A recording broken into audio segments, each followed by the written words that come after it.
Voilà, messieurs, bienvenue sur Gabon 24, ouverture de la première session ordinaire du Parlement communautaire de la Communauté économique et monétaire d'Afrique centrale. C'était ce 5 février à Malabo, en Guinée équatoriale, après 3 mois de vacances. Cette rentrée de l'institution est marquée par le retour des parlementaires gabonais absents depuis les événements du 30 août dernier. Pour en parler avec moi, Lagrange Simmenou Anyangpe, spécialiste des questions de diplomatie et de relations internationales. Merci d'avoir accepté l'invitation de Gabon 24. C'est moi qui vous remercie, madame. C'est toujours un privilège d'être sur vos plateaux. Un plaisir partagé. Monsieur Nestor Obiang, on ne vous présente plus, mais encore, vous êtes là ce soir avec nous, consultant maison. Merci d'avoir accepté encore une fois l'invitation de Gabon 24. Toujours un plaisir partagé de partager ce plateau, et de parler des problèmes de notre sous-région parce que ça concerne aussi particulièrement notre pays qui a eu maille à partir justement avec les deux institutions auxquelles nous appartenons, la CEAC et la CEMAC. Et on lève le voile avec cette rentrée parlementaire du Parlement communautaire de la CEMAC. Messieurs, le Gabon est de retour, siège de nouveau dans ce Parlement. Une victoire pour la diplomatie agissante des autorités de la transition? Une grande victoire, je dirais, et il faut saluer le travail qui a été fait par non seulement les diplomates, mais également par les facilitateurs et les plus hautes autorités gabonaises qui ont bien voulu investir dans cette dynamique-là, au fin de se faire entendre, au fin d'expliquer, de rassurer. Vous n'êtes pas sans savoir que lorsque des situations comme celle que nous avons connue le 30 août se produisent dans un pays, les instances internationales, les instances régionales et sous-régionales prennent un certain nombre de mesures dans la dynamique du respect des tests de ces institutions-là. Et il appartient aux concernés, il appartient aux nouveaux gouvernants, si je peux m'exprimer ainsi, de pouvoir démontrer de leur crédibilité et de la possibilité non seulement de continuer à assurer les engagements aussi bien nationaux qu'à l'international, et la protection des civils, la sécurité et la protection des civils. Voilà un peu ce que nous pouvons retenir. Et le fait que le Gabon, les parlementaires gabonais reviennent au sein de ce Parlement communautaire, il faut déjà dire que ce sont des représentants du peuple. C'est pour porter la voix du peuple gabonais qui, un moment, avait été fermé, si je peux le dire, avait été suspendu. Parce qu'il y a quelques mois, il y avait eu un conseil des ministres de cette même institution où nous avons vu une délégation composée du ministre de l'intégration sous-régionale, du ministre de l'économie et des participations et le ministre du budget et des comptes publics qui étaient partis mais n'avaient pas voix délibérative. Donc cette fois-ci, c'est pour prendre pleinement part et pour véritablement porter la voix non seulement du Gabon, mais du peuple gabonais. C'est une victoire non seulement pour la diplomatie, mais pour le peuple gabonais. La voix du Gabon qui va de nouveau compter, Nestor Obiang, alors qu'on se souvient que Faustin Archange Touadéra, président en exercice de la CEMAC, avait condamné, juste après les événements du 30 août, la prise de pouvoir par les militaires. On remarque que lors de cette rentrée parlementaire, le président de l'institution, et je vais le citer, indique, convient-il aussi de noter avec satisfaction le retour à notre noble institution de nos collègues du Parlement gabonais que nous avons nous-mêmes tant souhaité. Finalement, on fait un pas en avant dans ces relations avec les institutions de la sous-région. Je crois qu'il faut regarder les choses sous un angle beaucoup plus positif.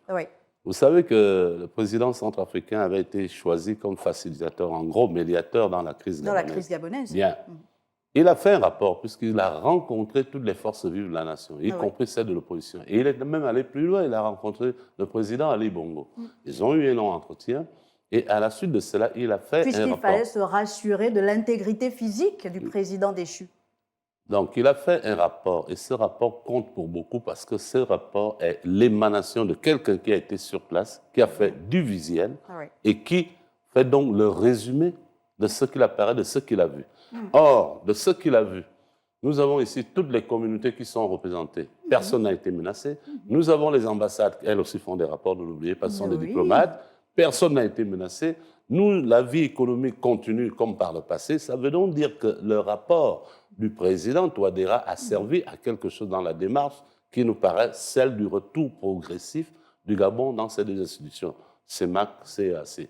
Mais au-delà, il faut retenir aussi que le plaidoyer que nous avons fait à l'international à travers différents plateaux, en expliquant qu'il n'était pas normal que lorsque nous appartenions à des CER, c'est-à-dire des communautés économiques sous-régionales, que lorsque des sanctions sont prises, que ces sanctions n'expliquent pas le motif pour lequel on peut les prendre. Donc, nous l'avons considéré au plan du droit comme étant des mesures conservatoires. Surtout qu'on sait que, comme vous l'avez signifié, sur le plan sécuritaire, tout va pour le mieux à Libreville et même au Gabon. Personne n'est inquiété. D'ailleurs, chose assez curieuse, dès le lendemain du coup de libération, tous les Gabonais se sont rendus à leur travail, ils ont vaqué à leur occupation, comme si de rien ne s'était passé.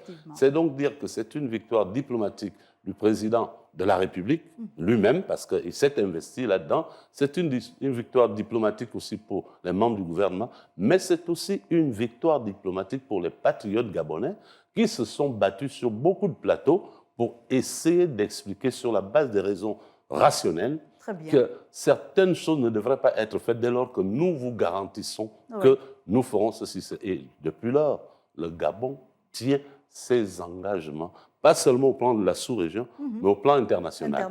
À partir de ce moment, la CEAC, la CEMAC ne peuvent que prendre compte de cela et donc commencer, n'est-ce pas, progressivement à réintroduire les parlementaires gabonais dans cet hémicycle-là. Parce que le Gabon a une voix, une parole, un droit de vote. Alors, on ne peut pas le lui refuser en tant que membre. Et s'il vous plaît, malgré les sanctions conservatoires, le Gabon continue à cotiser. Alors, Monsieur Lagrange, est-ce que vous êtes d'avis avec Nestor ou bien est-ce que finalement, ce retour des parlementaires augure également la levée des sanctions progressivement? On l'a vu avec la Banque africaine de développement qui a levé les sanctions, mais encore, la CEAC et l'Union africaine maintiennent leurs sanctions. Finalement, est-ce que ce retour des parlementaires gabonais, cette voix du Gabon qui va de nouveau compter, pourra également permettre de lever ces sanctions?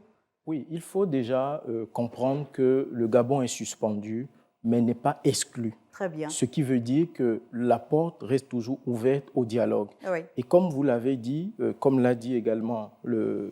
Obiang, il faut comprendre qu'il y a eu une certaine crédibilité qui a été présentée au niveau de ces instances-là, au niveau des autres gouvernants des pays qui constituent cette communauté. Il y a une certaine crédibilité qui leur a été montrée et le Gabon a montré qu'on pouvait toujours lui faire confiance parce qu'il s'agit de crédibilité et de confiance. Et au-delà également de la sécurité des personnes et des biens. Parce qu'à partir du moment où une insécurité commence par prévaloir sur le territoire, les autres territoires communautaires également seront obligés de prendre un certain nombre de mesures auxquelles ils ne s'étaient peut-être pas préparés. Donc, il faut déjà saluer ces avancées-là qui amènent à redonner la voix au niveau du Gabon. Nous avons vu que le président de la transition, chef de l'État, a été invité à pas mal d'autres rendez-vous, aussi bien au sommet de la CEAC, le sommet des trois bassins, également au niveau du Moyen-Orient. Il est invité. Donc, ce qui veut dire que le Gabon n'a pas perdu sa crédibilité, le Gabon n'a pas perdu la confiance des investisseurs, parce que c'est cela qui permet également aux autorités en place de pouvoir tenir le social sur le plan national. Donc, à partir de cet instant, il doit y avoir un dégel des sanctions, il doit y avoir un certain nombre de mesures tendant à permettre à ce pays de ne pas se retrouver essoufflé. Vous l'avez si bien dit, les sanctions restent applicables et continuent au niveau de la CEAC de l'Union africaine. Par exemple, il faut déjà saluer le fait que la plus grande mesure qui était celle de la délocalisation du siège de la CEAC a été suspendue. Et au niveau de la CEAC, il y aura bientôt un sommet des chefs d'État. Nous avons vu le président burundais ici. Nous avons vu, comme l'a dit M. Obiang, le médiateur de la CEAC, celui qui a été retenu, le président de la République centrafricaine. On a même vu récemment le président de la commission de la CEMAC qui était également là. Donc, ces personnalités viennent s'enquérir elles-mêmes des réalités sur le terrain pour pouvoir travailler au niveau de leur bureau parce qu'ils sont mandatés, ils doivent pouvoir rendre compte à leur bureau pour voir quelles sont les dispositions en fonction des tests réglementaires, quelles sont les dispositions qu'il faudra proposer aux prochaines assises pour permettre à ce pays de demeurer dans le Conseil des Nations et de pouvoir toujours bénéficier de ses droits. Alors, au niveau de l'Union africaine également... Par exemple, j'allais y arriver. Très prochainement, il y aura un sommet de l'Union africaine. Et on a vu récemment le président des Comores, qui est président en exercice de l'organisation panafricaine. Est-ce que c'est là également une ouverture pour le Gabon? Ce n'est pas un hasard. Ah oui, Nestor Obiang. Ce n'est pas un hasard. Cette vidéo ne peut pas constituer un hasard. Elle figure justement dans le calendrier du président en exercice de l'Union africaine pour essayer, dans la mesure du possible, amener ces pays à reconsidérer un certain nombre de dispositions punitives qui ont été prises à notre endroit. Ça veut dire que si les organismes financiers nous ouvrent leurs portes parce que nous avons de la crédibilité sur le plan financier, si certains organismes sous-régionaux commencent à créer une sorte de dégel dans les sanctions, l'Union africaine ne peut que suivre. Parce que sinon, elle serait en déphasage avec ces organisations sous-régionales alors qu'elle est continentale. Ça ne peut donc pas être des instruments qui fonctionnent à deux vitesses différentes. Il faudrait qu'il y ait des standards qu'on respecte. Donc, ça commence par les CER régionaux, c'est-à-dire CEMAC, CEAC, ça ira vers l'Union africaine, et après l'Union africaine vers l'international, c'est-à-dire l'ONU. Mais déjà, il faut dire qu'au niveau de l'ONU même, puisqu'il a été invité par effectivement par Antonio Guterres. Donc, le Gabon aujourd'hui retrouve petit à petit sa place, compte de nouveau dans le concert des nations. Et qu'est-ce qu'on peut encore espérer de plus à ce sommet de l'Union africaine? Ce qu'il faut espérer au niveau du sommet de l'Union africaine, c'est que les mesures qui avaient été prises, c'est-à-dire les sanctions qui avaient été prises, soient revues et au-delà qu'un accompagnement soit mis en place, comme l'Organisation internationale de la francophonie qui a décidé de mettre à la disposition du Gabon toute son équipe technique pour pouvoir l'accompagner dans ce processus de transition, dans la réforme des tests juridiques et pour donner de vraies bases, non seulement au Gabon, mais une certaine assurance au peuple gabonais. Donc, ce à quoi il faut s'attendre déjà, c'est certainement une invitation du président de la transition, chef de l'État, au prochain sommet de l'Union africaine. Et si cela n'arrivait pas, ce n'est pas également un problème, mais le plus important, c'est que la question, le sujet Gabon sera évoqué au cours de ce sommet. Le fait que nous ayons eu le président burundais également qui a été de passage ici et qui joue un rôle très important au niveau du bureau qui préside l'Union africaine, c'est un ouf de soulagement pour le Gabon. Ce sont des personnalités qui pourront valablement défendre la cause du Gabon et obtenir pour le Gabon un accompagnement de l'Union africaine qui viendrait renforcer l'accompagnement que donnent les Nations unies et l'Organisation internationale de la francophonie. Parce que n'oublions pas, le Gabon est d'abord un pays africain. Et le président du Parlement de la CEMAC qui revenait dans son allocution en parlant des défis, donc messieurs, sur le plan économique notamment, avec la relance de l'économie post-Covid. On le voit, les autorités de la transition sont arrivées il y a à peine 5 mois aujourd'hui. Elles ont mis en place certain nombre de choses. Entre autres, la loi des finances a été votée et on est même à la hausse cette année. Est-ce que finalement, on est en corrélation avec la volonté des autorités sous-régionales? Naturellement, parce que quand vous regardez bien la structure de notre budget, le budget qui a été proposé pour l'année 2024, mais ce budget tient compte de nos engagements internationaux. Parce que n'oubliez pas que lorsque, à chaque fois, nous avons des engagements sur le plan international, ça veut dire que le paiement des cotisations ou bien les engagements financiers sont pris en charge par le budget de l'État. Le budget de l'État, oui. Or, ce budget de l'État, il n'est pas seulement présenté à notre Assemblée nationale, on envoie aussi une copie à des organisations auxquelles nous appartenons pour les rassurer de ce que dans le budget de l'année 2024, nous avons prévu le paiement de nos cotisations, le paiement de nos engagements financiers. Donc soyez rassurés, nous restons crédibles. Donc l'augmentation du budget gabonais peut s'expliquer par cela, entre autres. Mais il s'explique aussi par les autres engagements pris au plan national. Notamment. Parce que quand vous regardez bien, le CTRI, avec à sa tête le président Brice Clotaire Oligui Nguema, est en train de mettre tout le pays en chantier. Mais tout cela a un coût. Un accent important mis, M. Lagrange, sur l'investissement au niveau du Gabon. Voilà. Effectivement, il faut remarquer que ce budget a connu une hausse prioritairement parce que nous sommes dans une transition. Donc, les choses ne devront plus se passer comme auparavant. Il doit y avoir beaucoup plus de dépenses au niveau de la transition, au niveau de l'assurance qu'il faut donner aux concitoyens.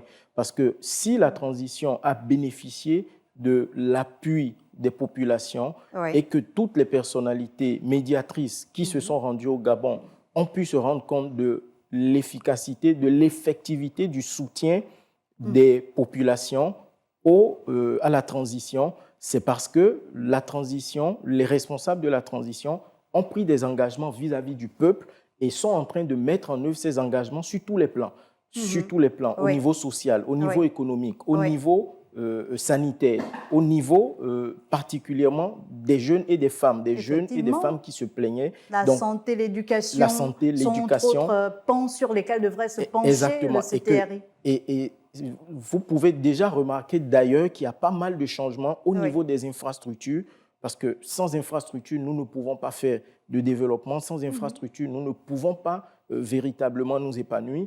Au niveau également de l'éducation, vous avez remarqué qu'il y a eu un certain nombre de reconsidérations qui ont permis même aux élèves et aux étudiants aujourd'hui de pouvoir bénéficier de leur bourse. Donc, il est tout à fait normal que ce budget ait connu une hausse. Et bientôt, nous irons au dialogue national. Donc, ce dialogue national également a un coût qu'il ne faut pas oublier. Il faudra faire après ce dialogue national la relecture des tests qui a également un coût.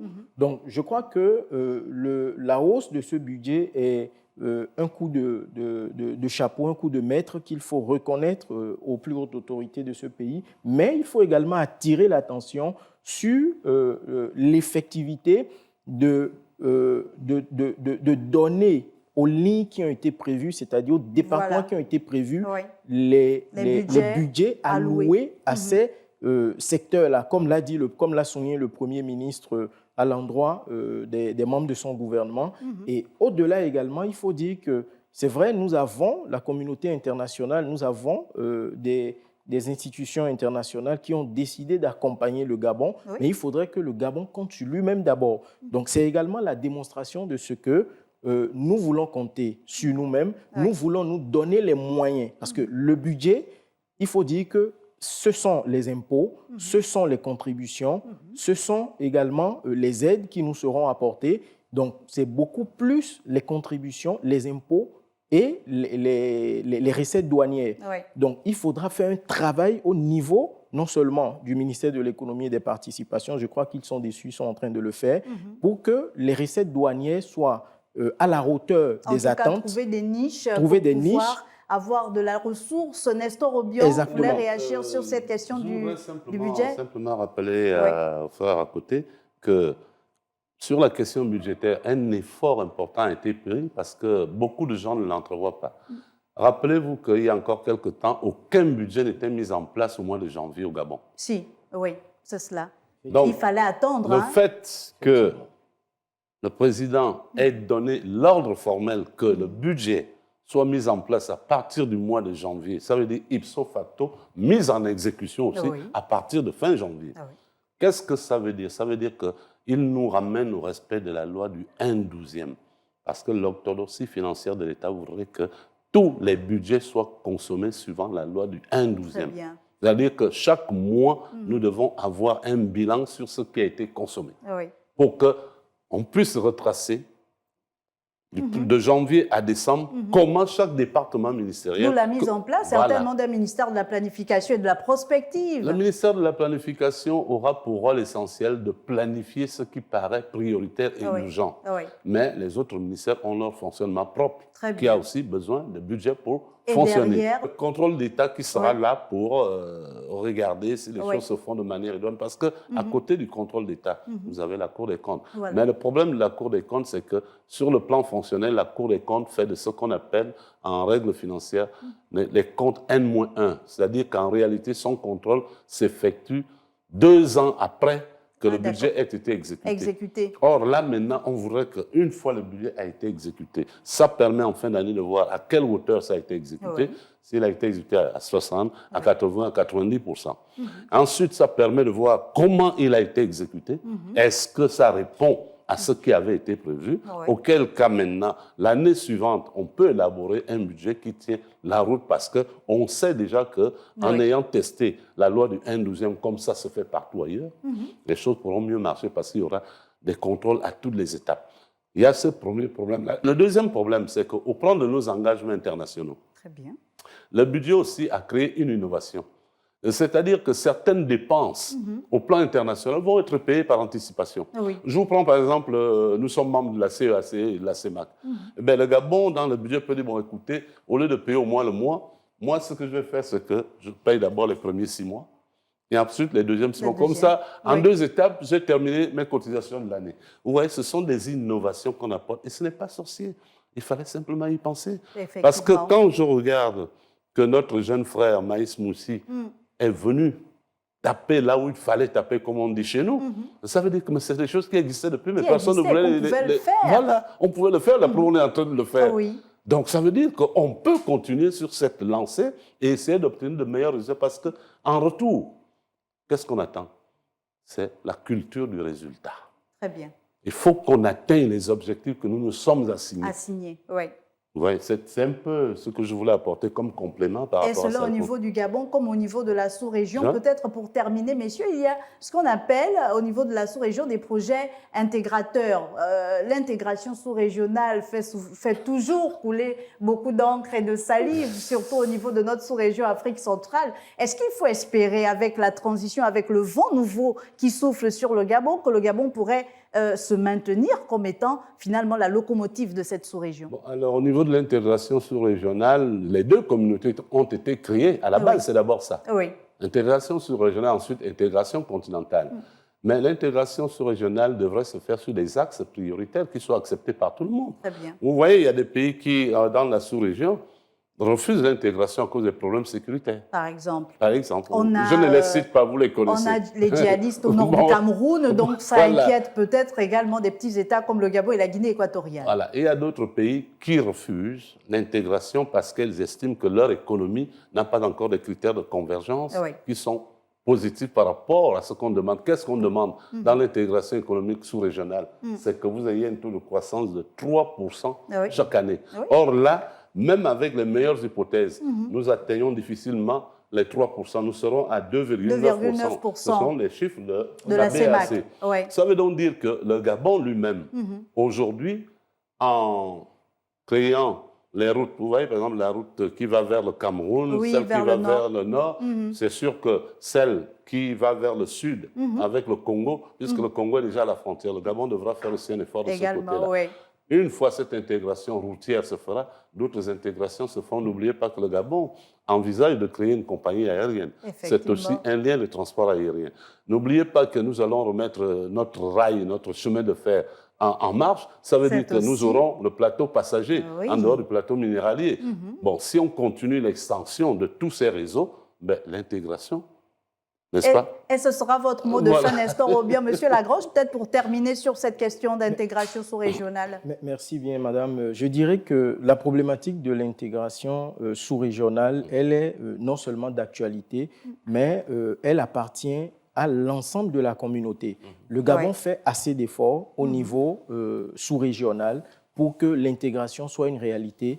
Mais il faudrait également que les autres États remplissent, comme l'a dit M. Obiang, les conditions non seulement de convergence, mais acceptent la libre circulation des personnes et des biens. Parce qu'il ne peut pas avoir d'intégration sans la libre circulation des personnes et des biens. Au-delà de cela, il faut également rappeler la nécessité de la fusion ou soit de la fusion-absorption, CEAC-CEMAC. Oui, il y a un projet qui est d'ailleurs en cours. Voilà.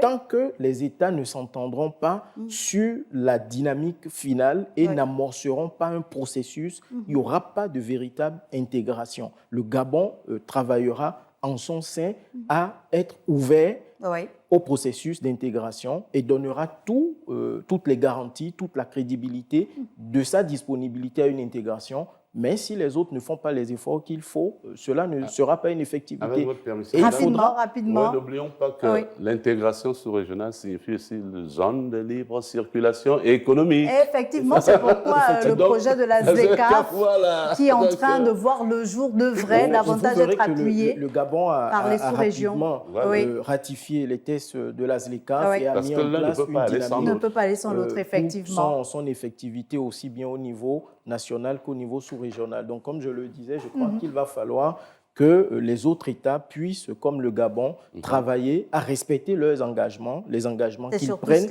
au niveau communautaire, au niveau continental, pour l'effectivité d'une intégration sous-régionale et que nous puissions également permettre aux techniques de pouvoir prévaloir lorsqu'il le faut sur le politique. Très bien. Merci à vous, Monsieur Lagrange. Simenou Anyangpe, spécialiste des questions de diplomatie et des relations internationales. À côté de vous, il y avait celui qu'on ne présente pas, Nestor Obiang. Merci encore, messieurs, d'avoir accepté l'invitation de Gabon 24.